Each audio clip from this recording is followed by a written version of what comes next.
We begin tonight with a News 8 investigation. A Rochester charter school is spending a lot more money on administration this year, and some education experts are concerned. University Preparatory Charter School for Young Men, or UPrep, is dropping around $300,000 more on administration than last year. And it's adding people at the top for a school with fewer than 400 students. Here's Kayla Green's report.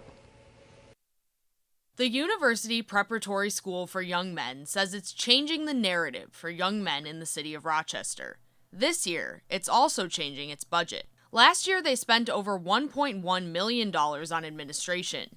This year, they're spending a lot more. Part of that increase comes in raises. A chief executive officer will make $150,000, a $14,000 increase over the previous CEO. A chief academic officer, $155,000. This position was previously a principal and now comes with a $55,000 increase. There's also a chief operating officer making $100,000. The previous COO made $30,000 less. They also added 2 new positions. The total increase in administrative spending, according to the budgets, $325,949. Dr. Shoghi Tell teaches education at Nazareth College. He looked at the UPrep numbers and found them odd.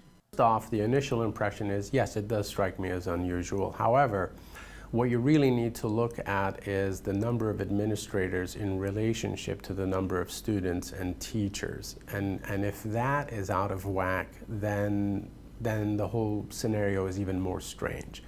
I think if you have 3 administrators making between $100,000 a year and $160,000 a year for a student population of 400 students, some might say that seems a little excessive or a little over the top. A representative for UPrep says these changes stem from recommendations from SUNY. They also say the raises come with new responsibilities.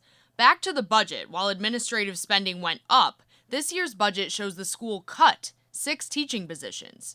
UPrep said those cuts were on paper and won't be seen once school starts tomorrow, but said they'll have to get back to us on the actual number.